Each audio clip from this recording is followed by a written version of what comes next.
The cobblestones were merciless. Each one was a small, sharp cruelty pressed against the worn leather of her shoes, a constant reminder of how far she had run and how much farther she had to go. Eleanora's breath came in ragged, shallow bursts, a pathetic rhythm against the cold evening air. The city was a blur of gas lamps smearing yellow light across slick, damp streets. The sounds of carriages and distant shouts, a chaotic symphony that her exhausted mind could no longer pass. She was a ghost, adrift in a world that did not see her. Her flight had been an act of pure animal instinct. When her stepfather, his face florid with ale and desperation, had announced her betrothal to Mr. Croft, a man whose hands were as grasping as his reputation, something inside her had simply snapped.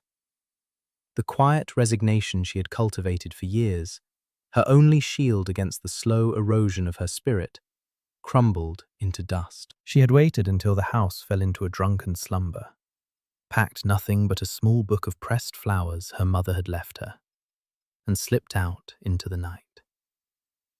She had nothing. She was nothing.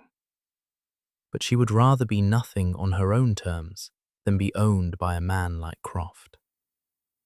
Now, hours later, that desperate courage had curdled into a cold, leaden fear. Hunger was a sharp claw in her belly. Her legs trembled with a fatigue so profound it felt as if her very bones were dissolving. Every shadow seemed to hold the shape of her stepfather's men, their faces contorted in pursuit. The world began to tilt, the edges of her vision fraying like old cloth. The smear of gaslight swam, the sounds of the city muted as if she was sinking underwater. She stumbled, her ankle twisting with a sickening protest. One step, another. The effort was monumental. Her body was a foreign thing, a leaden weight she could no longer command. The darkness at the edge of her sight rushed inward, a final, welcoming tide. She didn't feel the impact with the unforgiving ground. She only felt the release.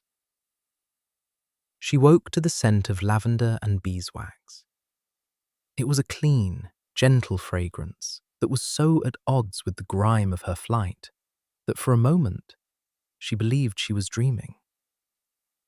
The surface beneath her was impossibly soft, a cloud of down and fine linen that seemed to cradle every aching muscle. A low fire crackled in a hearth carved from marble, its warm glow dancing across a ceiling adorned with intricate plasterwork. Panic, cold and sharp, lanced through her. This was not an infirmary. This was a room of immense wealth and privilege, a world she had no right to occupy. She pushed herself up on trembling elbows, her head swimming. The simple grey dress she had fled in was gone, replaced by a pristine nightgown of soft, white cotton. Her mud-caked shoes were nowhere to be seen. Her hair, usually a tangled mess, had been brushed and lay loose against her shoulders. Someone had tended to her. Someone had undressed her. A wave of shame and fear washed over her, so potent it stole her breath. A figure shifted in a high-backed chair near the fire, drawing her attention. It was a man, his form silhouetted against the flames. He rose and stepped into the soft lamplight, and the air in her lungs solidified. He was tall, impeccably dressed in a dark coat and tailored trousers that spoke of a station far beyond her comprehension. His face was a study in harsh, elegant lines. A strong jaw, a straight nose, a mouth that looked as if it had never learned to smile. But it was his eyes that held her captive. They were the color of a winter sky, pale and startlingly intense, and they were fixed on her with an unnerving, unreadable focus. "You are awake," he said. His voice was deep and resonant, a quiet rumble that filled the silent room. It was not a question. Eleonora swallowed, her throat dry and raw. "Where am I?" she managed, her own voice a fragile whisper. "You are in my home," he answered, his gaze unwavering. "You collapsed in the street. My driver nearly ran you down." She flinched at the bluntness of his words. She tried to sit up further, a desperate instinct to cover herself, to shrink away from that piercing gaze. I am sorry, sir. I will leave at once. I did not mean to be a burden." "You will do no such thing," he stated, his tone leaving no room for argument. "You are in no condition to go anywhere." He moved to a small table beside her bed, pouring a glass of water from a crystal carafe.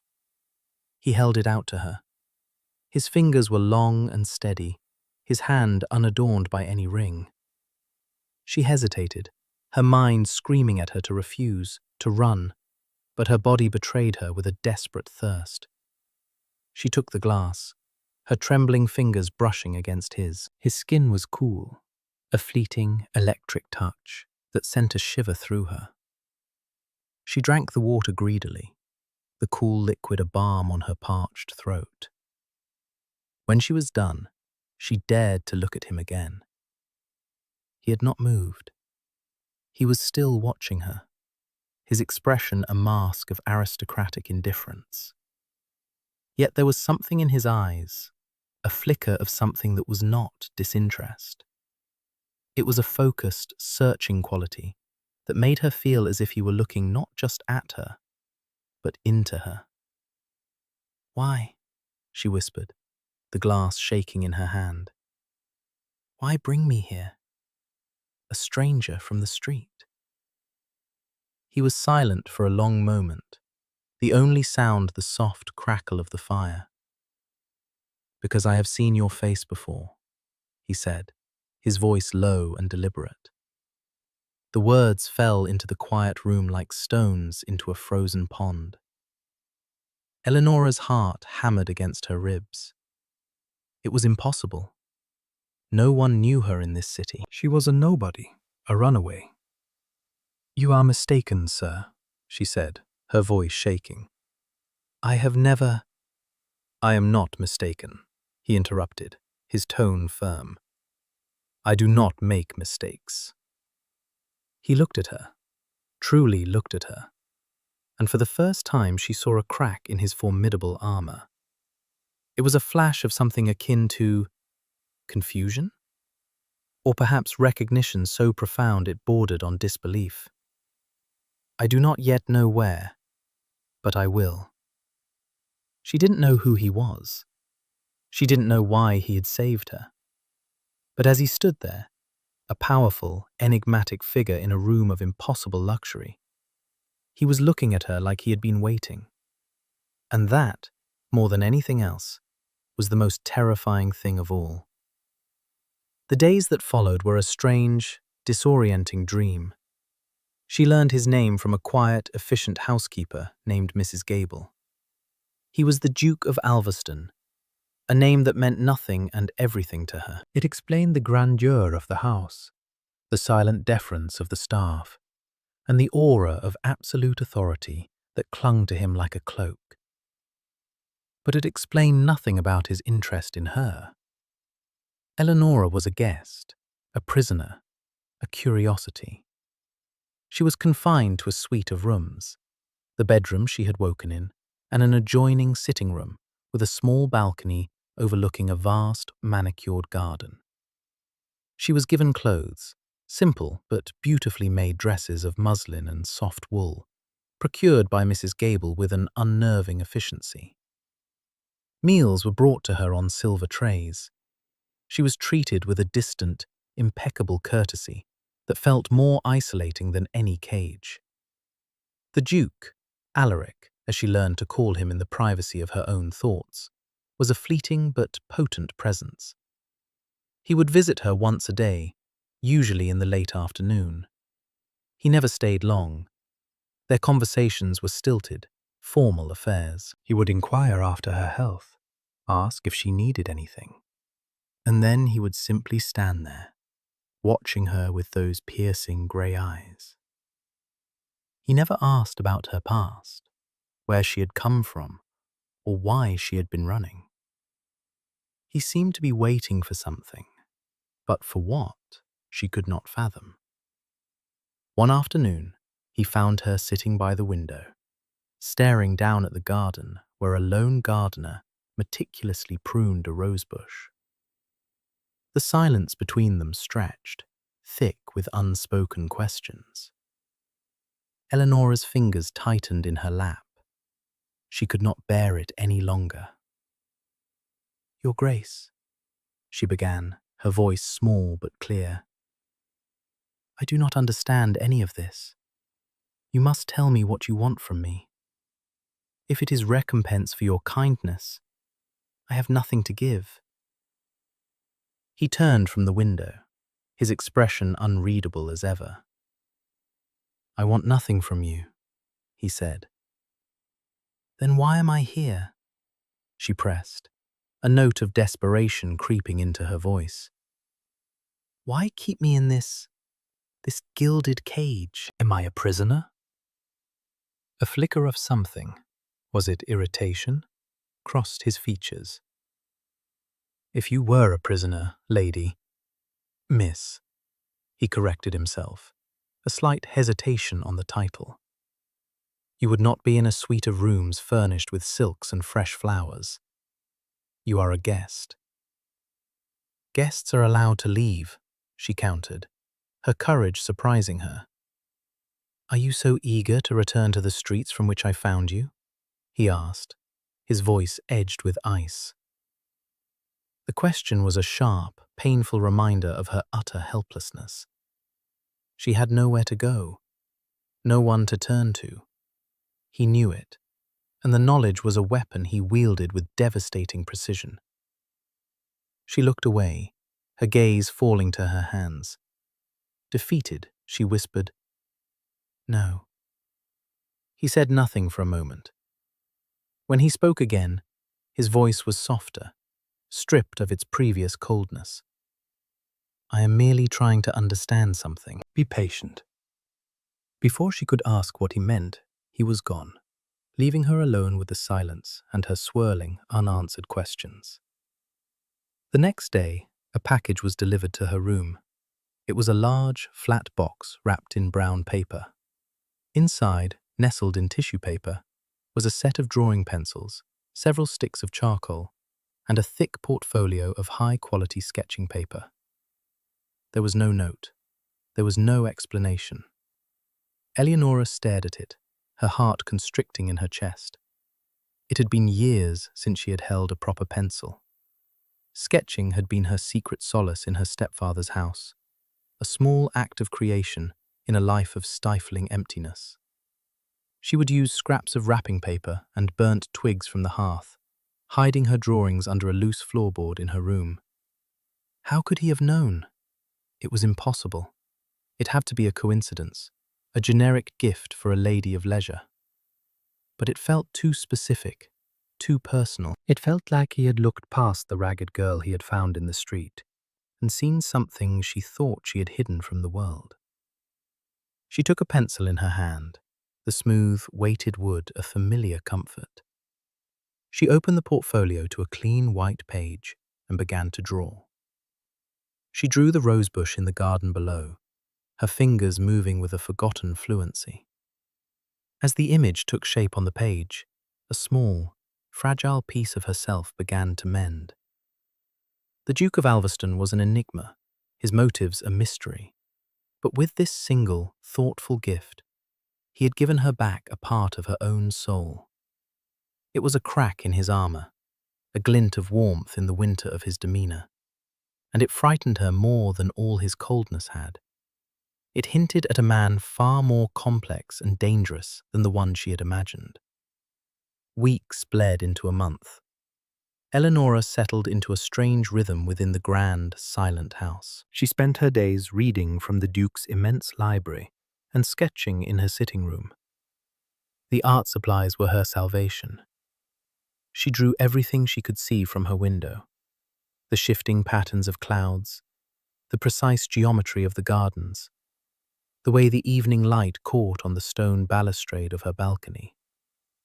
It was a way to reclaim her own sight, to impose order on a world that had been spun into chaos. Her daily encounters with the Duke remained brief and formal, yet a subtle shift had occurred. He no longer just stood and observed her. He would sometimes bring her a book he thought she might enjoy, his choices always unnervingly astute. One evening, he found her sketching and paused behind her chair. Eleonora froze, her pencil hovering over the paper. She felt his presence like a physical weight, a warmth at her back that was both intimidating and strangely comforting. "You have a remarkable talent," he said, his voice a low murmur near her ear. She felt a blush creep up her neck. No one had ever praised her art. No one had ever truly seen it. "It is just a foolish hobby, Your Grace," she demurred, her voice barely a whisper. "It is not foolish to create beauty where there was none," he responded. He lingered for a moment longer before leaving her room without another word. His simple statement resonated within her long after he was gone.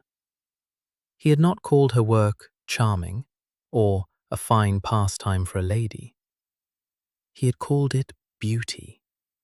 He had seen its worth. The fragile peace of her cloistered existence was shattered by a woman named Lady Beatrice. Eleonora saw her for the first time from her balcony.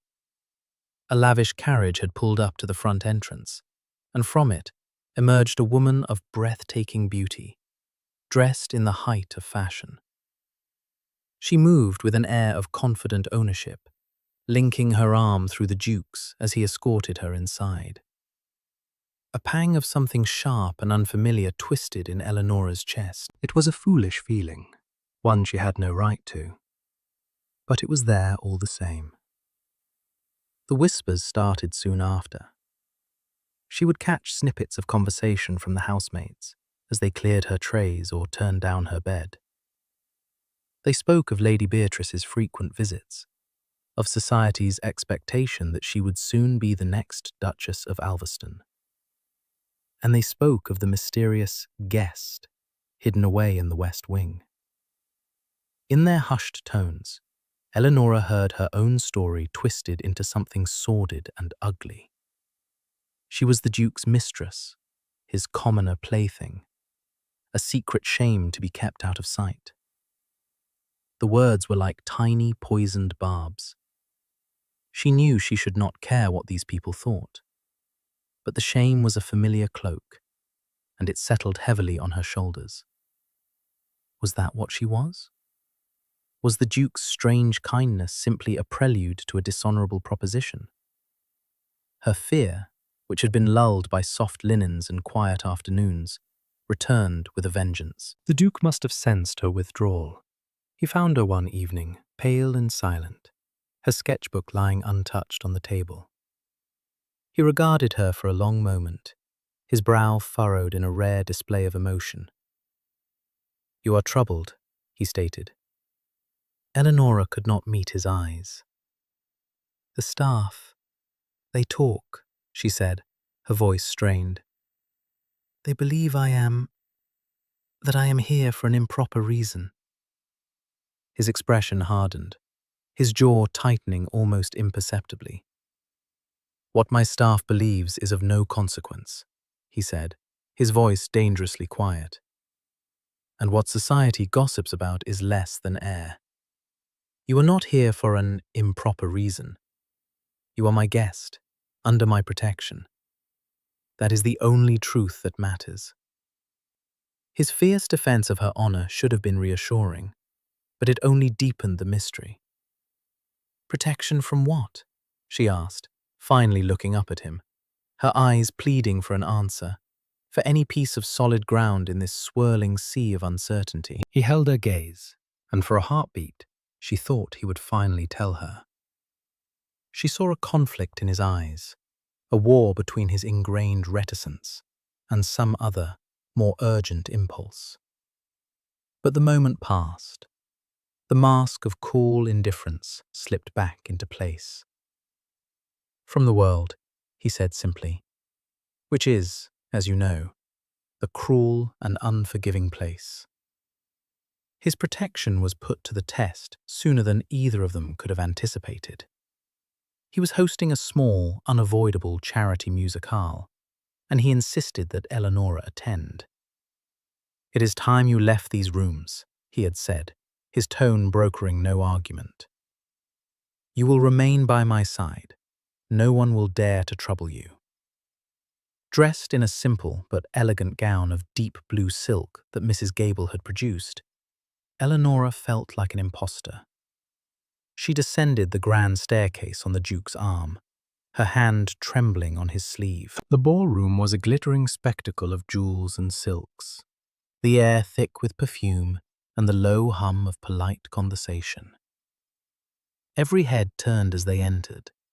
A wave of whispers followed them, a hostile tide that made her skin crawl. She could feel the stares, the judgment, the cold, dissecting curiosity. The Duke seemed oblivious, his posture rigid and uncompromising as he guided her through the crowd.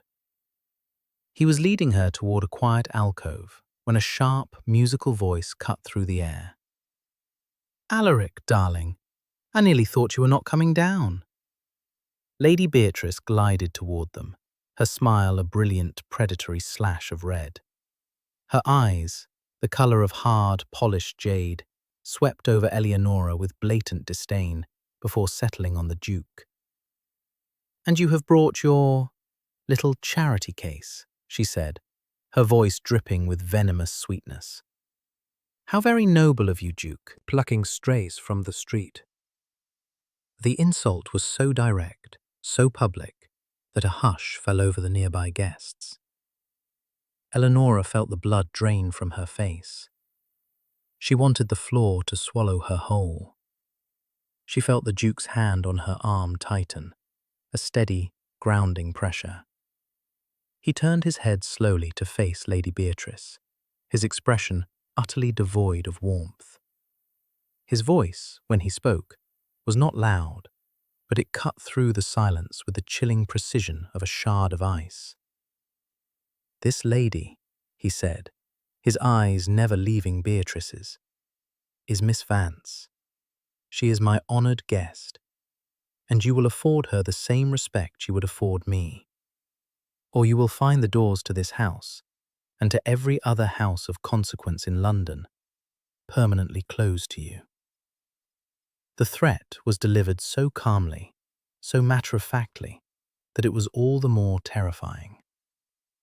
Lady Beatrice's perfect smile faltered. A flush of angry color rose in her cheeks. For a moment, she looked as though she might argue. But she caught the implacable look in the Duke's eyes, and visibly deflated. With a tight, furious nod, she turned and swept away, her pride in tatters. The Duke did not watch her go. He turned his attention back to Eleonora, his expression softening almost imperceptibly. "Are you all right?" he asked, his voice low and for her ears alone. She could only nod, her throat too tight for words. He had defended her. In front of everyone, he had defended her without hesitation. It was more than anyone had ever done for her. This cold, unreadable man, this powerful Duke, had shielded her with his own name, his own power. The confusion inside her bloomed into a painful, aching knot. He was not keeping her for some sordid purpose. This was not the act of a man with dishonorable intentions. This was something else entirely. Something deeper, more complex, and infinitely more frightening. She had to know the truth. She had to know who she was to him.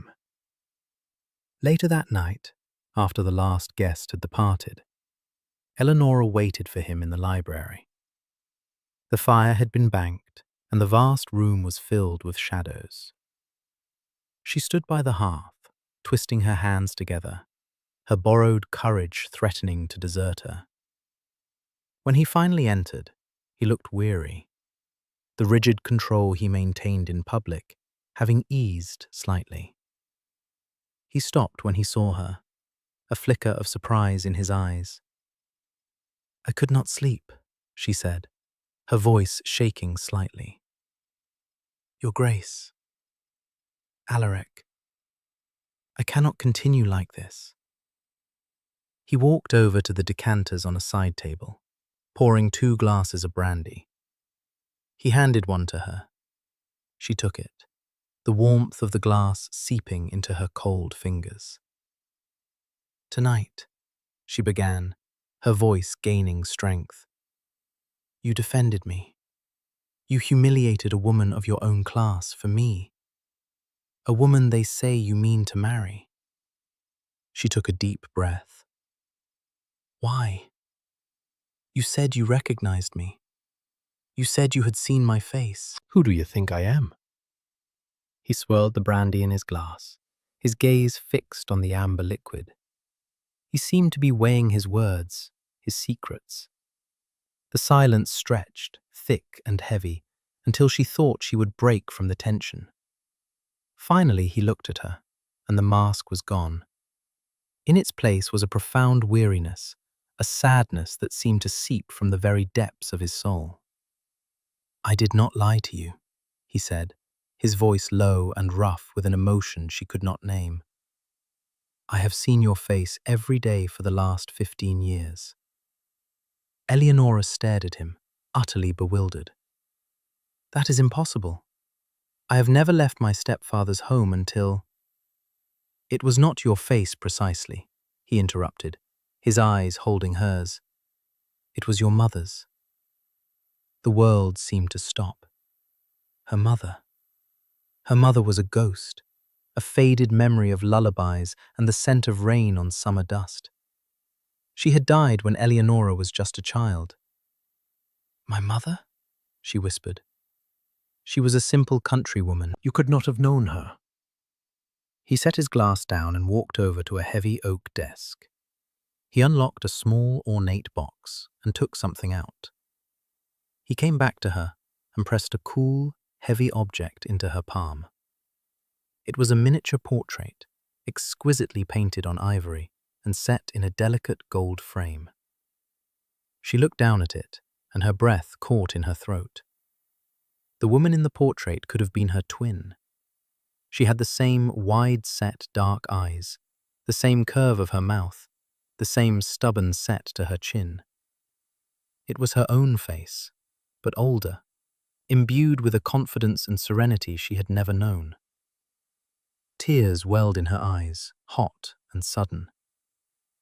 "Her name was Lady Annalise," the Duke said softly. "She was the Marchioness of Clarewood, and she was my mother's dearest friend." Eleonora sank into a nearby chair, her legs no longer able to support her. The portrait felt impossibly heavy in her hand. Marchioness. The word was foreign, nonsensical. "No," she breathed. "My name is Vance. My father was a clerk." "Your father," Alaric continued, his voice gentle but firm, "was Marcus Thorne, the Marquis of Clarewood.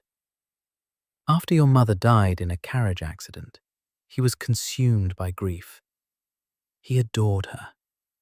He could not bear the world that had taken her from him. So he vanished. He took you, his only child, and disappeared from society. He changed your names, sold what he could, and lived in obscurity, trying to outrun his own heart." The pieces of her past, fragmented and confusing, began to slam into place. Her father's deep, unshakable melancholy, his refusal to ever speak of her mother, the single beautiful locket he'd kept hidden, which her stepfather had sold for drink, the vague, dreamlike memories of a large house with sunlit gardens, so different from the cramped, dark home she had grown up in. It was all real. My own mother, Alaric went on, his voice now laced with a deep, personal pain, was heartbroken by their disappearance. She made me promise on her deathbed that if I ever had the power, I would find you. I would find Annalisa's daughter and see that she was safe. He let out a long, shuddering breath. It has been the one private quest of my life. For years I had my men search for any trace of the Marquis. They found nothing. I thought he had taken you to the continent. I never imagined he had simply fallen so far. He looked at her, his grey eyes raw with vulnerability.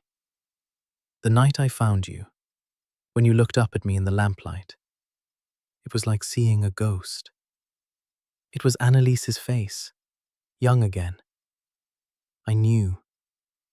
In that instant, I knew my search was over. The truth was a staggering blow, not of betrayal, but of revelation. It reordered her entire universe.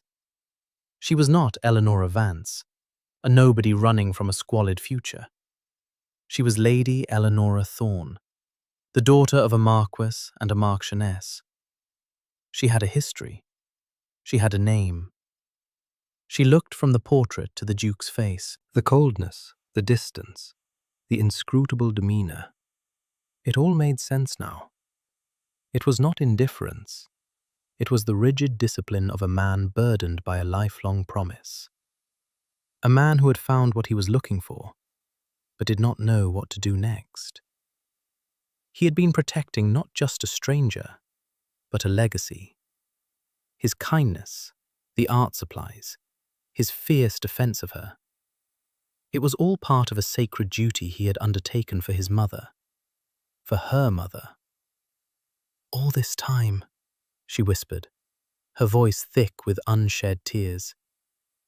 You knew. I suspected, he corrected her gently.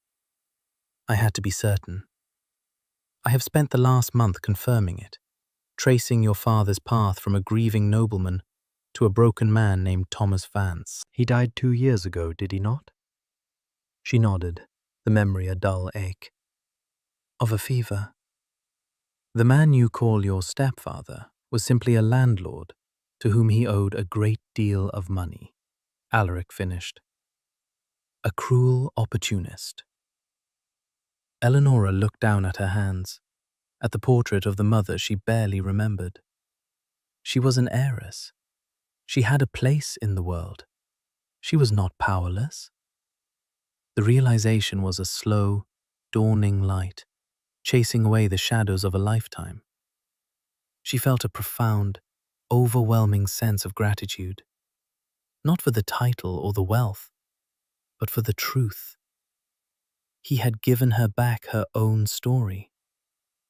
She finally looked up and met his gaze, her own eyes clear. She saw him then, truly saw him for the first time. Not the cold, powerful Duke of Alveston, but Alaric. A man bound by honor, haunted by loss, and desperately lonely. He had fulfilled a promise to his mother, but the quest had been his anchor in a life of sterile duty.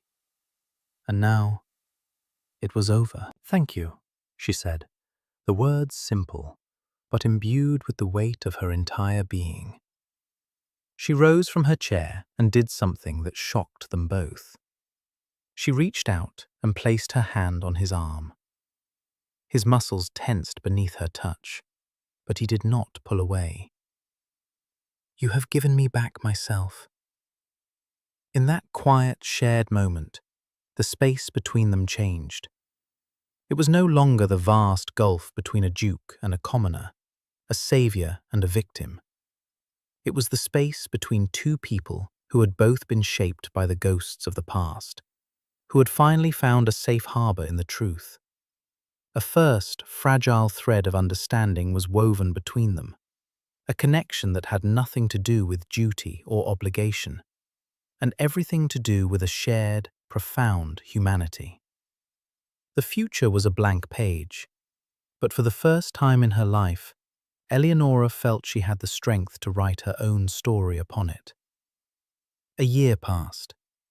It was a year of profound and dizzying transformation. With the Duke's quiet, unwavering support, Eleonora claimed her name and her inheritance. The legal battles were swift and decisive, his power a silent, irresistible force that swept all obstacles from her path. Society, once so quick to scorn her, now formed over the romantic, tragic story of the lost Marchioness's daughter. Lady Beatrice and her ilk offered saccharine apologies, which Eleonora accepted with a cool grace that Alaric had taught her. She was no longer a frightened girl.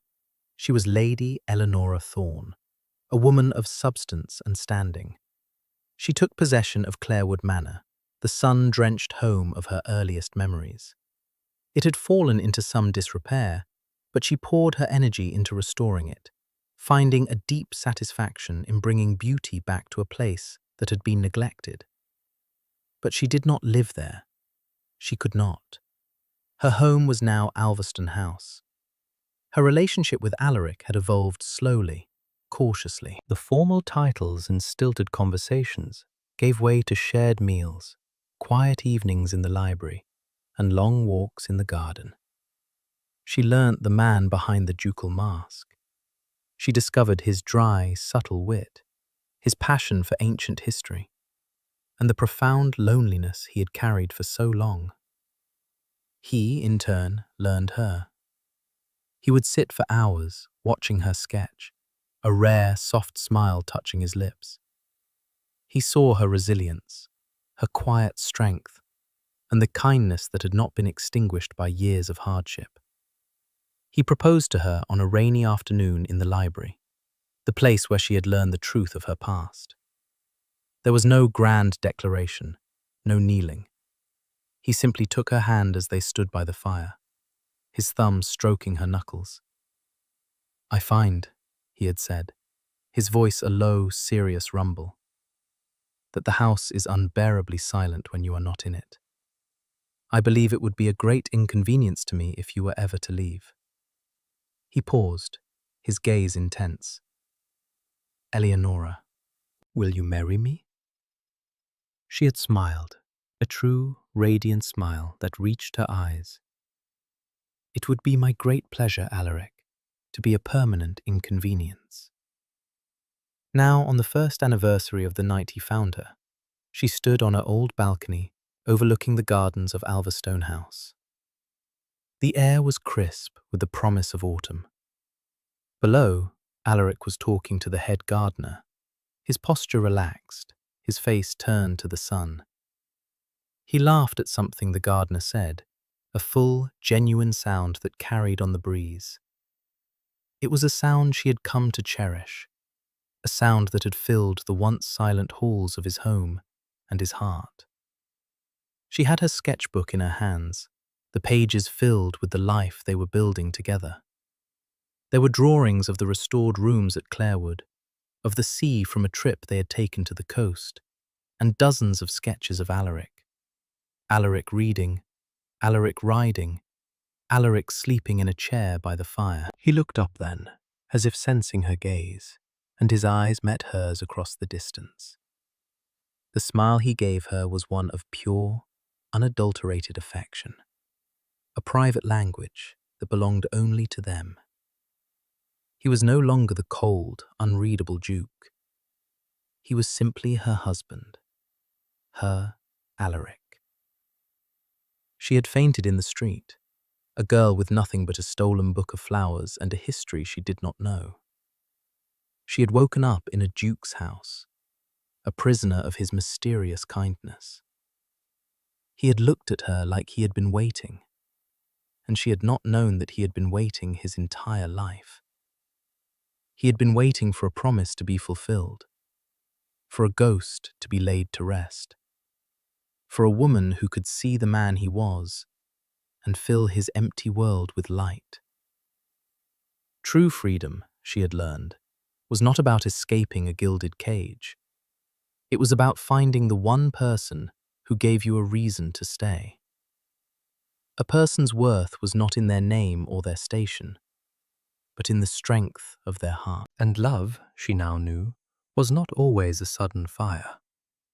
Sometimes it was a quiet, patient thing, a steady hand that reached out in the darkness and gently, finally, guided you home.